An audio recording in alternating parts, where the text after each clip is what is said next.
Now at 6, a judge sentences an Oklahoma man who pled guilty to murder and shooting a highway patrolman. Plus, the EPA is suing 3 Southwest Missouri homeowners over the cleanup of mining waste. And COVID cases are rising within area schools, and school nurses are starting to really feel the effects. I'm Bronte Sorotsky with what it's really like to be a nurse right now. The 4 states' most watched news starts now. An Oklahoma man gets life in prison for murder and shooting a highway patrol trooper. This is KOAM News at 6. A judge today sentenced Edwin Ball to life with the possibility of parole after 35 years for that March 2020 shooting. It happened in Ottawa County, Oklahoma. Ball barricaded himself in a house near Grand Lake after shooting and killing a man and injuring 2 others, including that Oklahoma Highway Patrol trooper. The Environmental Protection Agency has filed a suit against 3 Oronogo residents. KOAM's Chris Warner joins us in the studio. Chris, what led to the EPA filing this suit? Well, Dow, according to court documents, the 3 defendants named in the suit have denied the EPA access to their properties for testing and remediation. The suit names Ronald and Patricia West, as well as Randy Pendergraft. The suit involves a series of properties in Oronogo owned by the Wests and 1 property owned by Pendergraft. The properties are part of the Oronogo-Dunaweg Mining Belt Superfund site, which is contaminated with lead waste. According to the suit, the EPA has attempted to gain access to the properties to do soil testing and ultimately cleanup of the contaminated land. The EPA alleges that the Wests and Pendergraft have repeatedly denied them access to the properties to do so. We spoke with Ronald West, who declined to go on camera. He told us that he and his mother, Patricia, were approached by the EPA in 2016 about access to their properties. However, West tells us when he looked at the paperwork from the EPA, he says it listed him as a grantor. He became concerned about losing property rights if he signed those documents allowing the EPA on site. West says he was very careful to never tell the EPA no, and instead began working on a contract with the EPA for the work. However, West tells us not long after, the EPA simply stopped communicating until he learned of this suit. We reached out to the attorney in the case for the EPA and received a statement from a Department of Justice spokesperson. In it, they tell us in part that they recently completed cleanup of mining waste on the neighboring properties and that the EPA was unable to clean up the mining waste on the defendants' properties because the defendants refused to grant EPA access. The refusal to grant access is allowing the waste from defendants' property to recontaminate a downstream owner's recently cleaned property, which is increasing the total cost of the cleanup. Now, the EPA says they're not seeking any costs of cleaning up from the defendants. They're simply wanting to access the site. And we attempted to speak with Randy Pendergraft, but we were unable to contact us. Now, West tells us he is in contact with an attorney, but no official representation has been listed yet.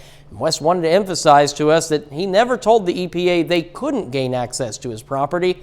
He simply wanted a contract with them. Chris Warner in the studio tonight. Chris, thanks. Checking in with Doug Heading now. It's been clear but cold today, Doug. Yeah, it was nice to see the sunshine all day long. So if you're inside looking outside, it looked great. Most of the snow is melted till you step outside. Then you figure out, hey, it's pretty cold. It was cold all day long. We still have pretty much clear skies, and this is what we're going to see as we go through the overnight hours tonight. But check out the temps. We're dropping quick. Upper teens to near 20 on the Kansas and the Oklahoma side. Thankfully, the winds aren't quite as strong as what we did see yesterday, but we still have kind of a stiff north wind at about 5 to 10 miles per hour. So that does give us a wind chill factor. It makes it feel like upper single digits to lower teens, and these will drop back near 0 once again a little bit later on tonight. All right, so let's go through the evening hours. We slide back through the teens, single digits, most of us by morning. When are we going to warm up? We're going to look at that here in a bit. Catch you then. When COVID-19 cases surge within school districts, school staff face an extra challenge to keep everything running smoothly for students. And when it comes to students' health, well, of course, nurses play a key role. KOAM's Bronte Sorotsky spoke with the school nurse at Anderson Elementary who says she's been extra busy throughout the pandemic.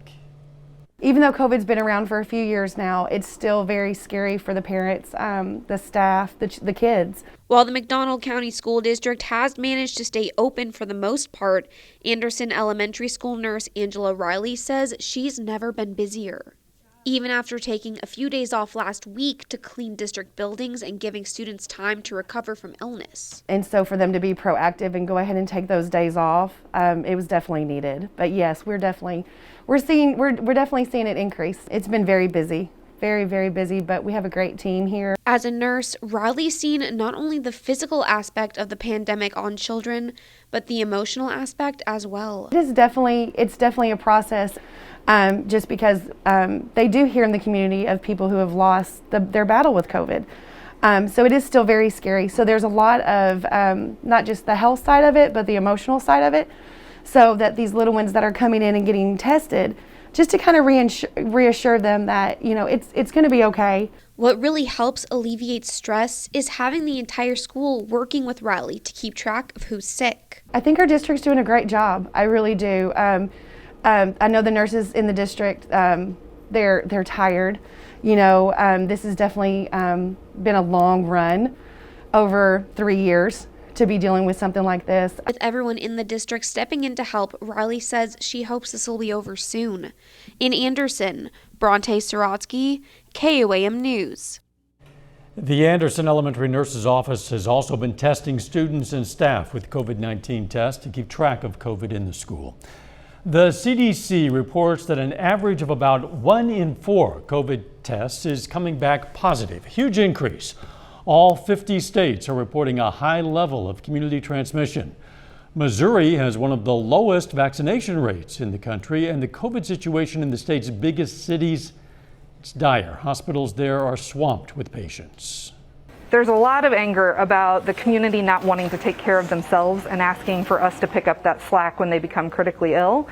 And other days it's really profound sadness because we have the saddest stories you've ever heard in your life. Governor Parson declared an end to the pandemic emergency 3 weeks ago. That emergency order gave hospitals the flexibility to move staff around and add beds. And without it, they say they're struggling to keep up with the rising number of patients. Health officials in Kansas are working to improve the availability of COVID-19 testing. The department says as the numbers of positive cases rise, the demand for testing is also increasing, causing delays in receiving tests and getting test results. In response, the Kansas Department of Health and Environment says it's increasing staffing at existing testing sites and working to add 13 new testing sites. The department says it's looking for new laboratories to reduce wait times for test results and is searching for large indoor testing locations to prevent closures because of bad weather. Still ahead, Missouri Governor Parson lays out a plan for teacher pay raises in his State of the State address. And the show will go on as renovations get underway at Missouri Southern's Taylor Auditorium. Missouri Governor Mike Parson is calling for higher teacher pay and money to increase access for childcare. Parson outlined some of the ways he wants to spend nearly $2.8 billion in federal COVID-19 aid during his State of the State address. Governor Parson is asking the state legislature for $722 million to prop up child care centers. He wants another $22 million for matching grants to increase teacher pay to a minimum of $38,000 a year. We're going to have more on the governor's plan tonight at 10.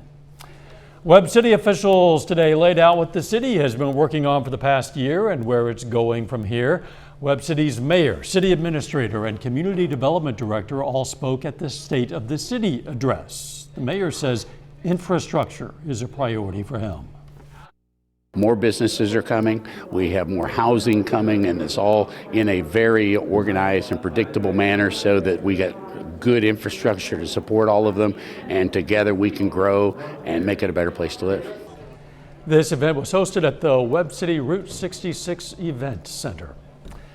Repairs are in full swing inside Missouri Southern State University's Taylor Performing Arts Center 2.5 years after it closed. The center closed in July of 2019, you might recall, because of structural problems with the main stage, stairwells, and rigging system. Missouri lawmakers last year provided $2.5 million to make that 47-year-old facility usable again. The university expects repairs to be complete later this year. Later, our sports team has a full plate with lots of basketball on tap. We're going to have highlights and previews coming up in sports. Plus another super cold night for us tonight. We're going to look at that coming up.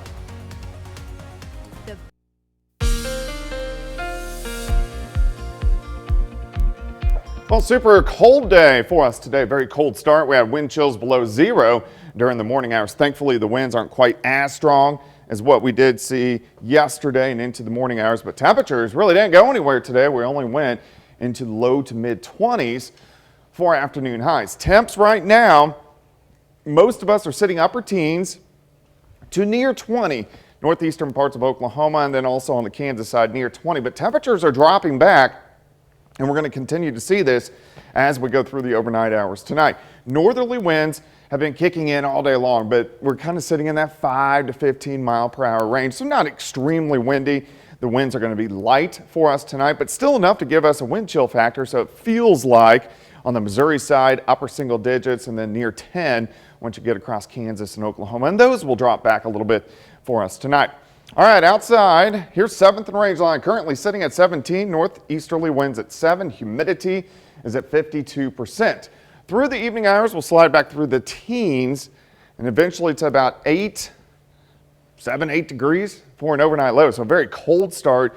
We have clear skies across the region, so as the winds start to diminish a little bit more, it allows our temperatures to drop off even more. Some clouds, a few snow showers down to our south across parts of Oklahoma will not affect us. Really, most of lower 48, excluding the eastern seaboard, not a whole bunch going on, and this is what we're going to see over the next few days. We have a big ridge of high pressure out across the Gulf of Alaska, and you can see our jet stream slides in, so we have the cold Arctic air in place, but this will start to shift out of here as we go through the next few days. All right, temperatures for us tonight, we will drop back upper single digits. So a super cold start tomorrow. We get our winds kind of back out of the southeast tomorrow afternoon. That's going to help us out as our temperatures will warm up a little bit more as we go into tomorrow afternoon. It looks like about 33 or 34 degrees. Still 10 degrees shy of where we should be for this time of the year, but we are going in the right direction. We kind of hang out near 20 tomorrow night, and then on Saturday, we go back into the 40s. So back to where we should be for this time of the year. And it gets even better by the time we head into Sunday. We still are going to have cold wind chills tonight. Wind chill factors near 0, but at least our wind chills start to climb by the time we head into tomorrow afternoon. All right, let's look at Sunday. If you're heading north, Arrowhead, the Chiefs have a big game, to say the least. At 5:30, temperatures are going to be into lower 40s, so really not bad football weather. For us, we're going to go into lower 50s during the afternoon. Here comes our next storm system on Monday. This looks like mainly rain, but Monday night into Tuesday, we may get a quick little burst of snow that works through. This is not a big system. It's a fairly weak system. We cool down behind it on Tuesday and Wednesday, but behind that, there's not much going on for the rest of the week. We're in kind of a calmer part of the weather pattern over about the next 10 days.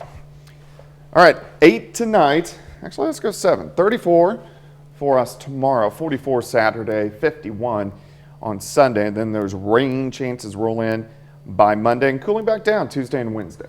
Yeah, rain doesn't sound so bad. The ice, that's what we don't want. Yeah, we don't want that. Thanks, Doug. Coming up in sports, big games tonight for both Pitt State and Missouri Southern women, and high school tournaments begin in Pittsburgh and Frontenac. Jacob Leonard has those highlights and more next. Doug Head.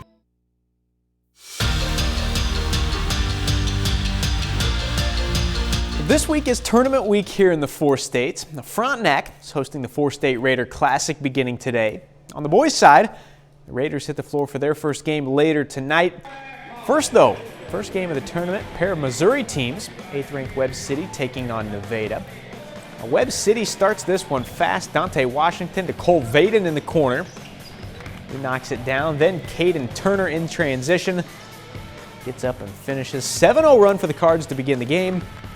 Timeout, Nevada. Now out of that timeout, Bryce Budd hits a nice floater for the Tigers. Later in the quarter, Evan Ray connects on the deep ball. Just a 6-point Webb City lead after one. In the second though, Cardinals get hot. Dante Washington, good from 3. Then Washington assisting again. Just a rocket pass to Max Higginbotham. He hits the 3. 19-3 quarter for Webb City to lead 35-13 at the break.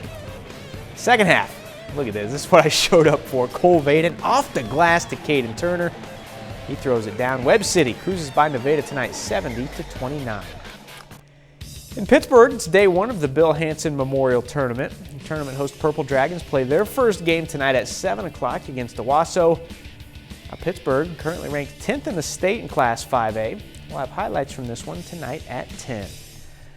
Staying in Pittsburgh in the girls bracket, there are 4 games on the schedule today. The first one features a pair of Missouri teams with Carthage facing Cassville.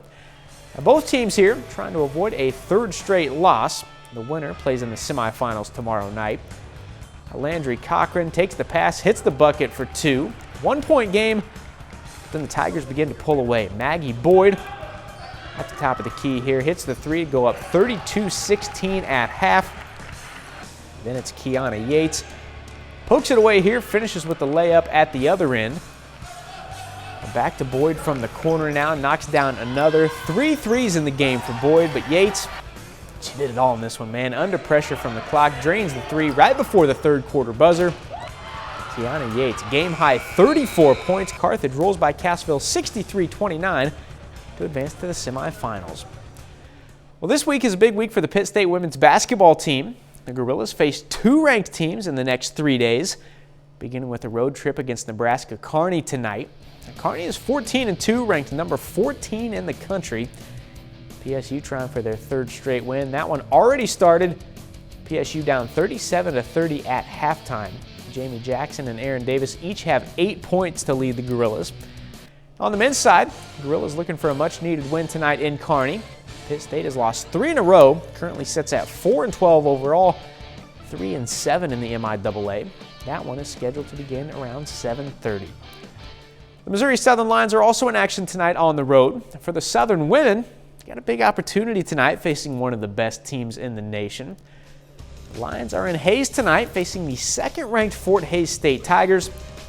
Moso looking to push their winning streak to 4 games. That one, it's a good one. It's tied 22-22 at halftime. Lacey Stokes has a game-high 12 points for Missouri Southern. After that one wraps up, the Southern men will hit the floor against the Tigers.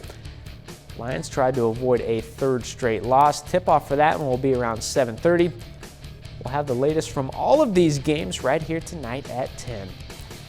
And that's a look at sports. We're back with more news after this. Take time now to honor a local veteran. Senior Technician 5th Class Walter Hedrick Sr. served in the U.S. Army. His hometown, Richards, Missouri. And we are proud to salute Senior Technician 5th Class Walter Hedrick. He's tonight's 4-state hero. Here's a look at what's coming up tonight on KOAM News at 9 on Fox 14. Tonight at 9, going to hear about a book series presenting Native American identity through the lens of Native writers and Native experiences. Also, the CIA releases a report on the so-called Havana syndrome, and the federal government is monitoring certain employees who are refusing to get that COVID-19 vaccine. That, of course, much more coming your way tonight. KOAM News at 9 on Fox 14. Jordan Abbey, thanks. The weather is still pretty cold out there, Doug. It is. We're dropping back into the teens right now. We're going to drop into the upper single digits a little bit later on tonight. We do start to warm things back up a bit over the next couple days. Still cold tomorrow, but 34, 44 on Saturday, 51 on Sunday. Sunday's going to be a pretty good day, and then some rain, a little bit of snow chances by Monday. And the forecast for Arrowhead Stadium come 5:30. Yeah, about 40 to 42. So not bad, not windy. Pretty good football weather. Could be worse. Yeah. And that we want. Final sports notes. We got a lot more high school basketball tournament action coming up tonight at 10. Frontenac boys face Fort Scott at 7 o'clock. Frontenac, number 5 in the state in Class 3A right now. We'll have those highlights right here tonight at 10. That should be good. Thanks for joining us. We'll see you right back here for KOAM News at 10. Let's make it a great evening.